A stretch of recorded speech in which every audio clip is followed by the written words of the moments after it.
هل كانت المباراة في اتجاه واحد؟ نعم أم لا؟ عمر هيقول لنا هل كانت في اتجاه واحد؟ مليون في المية. تعال نشوف ارقام الاحصائيات اللي معانا، الصور بتاعت ارقام الاحصائيات اللي معانا دي ارقام المباراة، سيبك من الاراء بقى، خلينا نقلل هامش الاجتهاد وناخد ايه؟ الارقام اللي ما بتكذبش. 69% استحواذ منتخب مصر، 31% منتخب الكويت.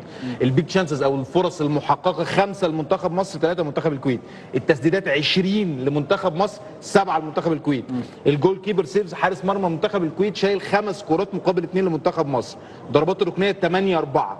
الباسز 489 لمنتخب مصر، 223 اكتر من الضعف. مثلا احنا بنتكلم في حاجات، ده لسه انا جاي لك.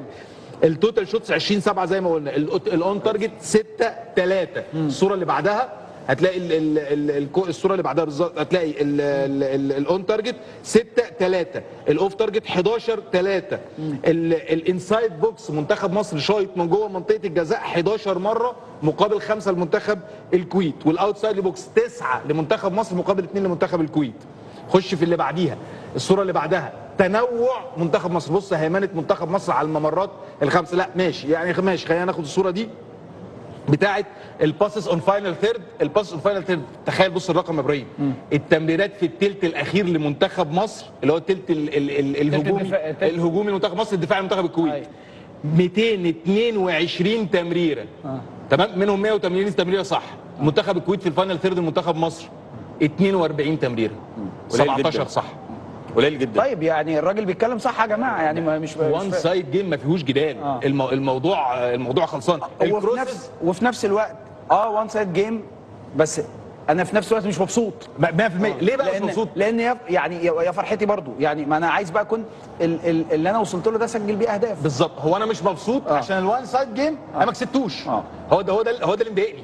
عشان كده لما تيجي تبص على الاداء بقى، لو عايز تروح للحالات بقى الهجوميه بتاعت منتخب مصر، لا هو كان في افكار. لو نبص على نجيب الفيديو اللي هو بتاع هجوم منتخب مصر في الشوط الاولاني، يلا كابتن فايز اتكلم في نقطه مهمه جدا، وهي مهاجمه المساحه. هو الموضوع اصلا في الكوره احنا بنهاجم المساحه ما بنهاجمش المنافس. طب المنافس بتاعي مقفل، انا بخلق المساحه.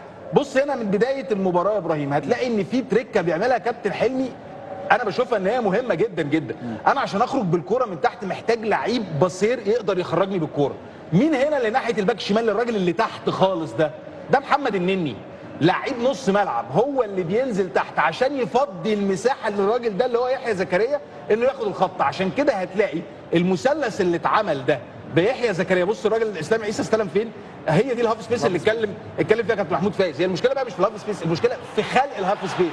فانت في اول ثانيه خلقت المساحه، هي ما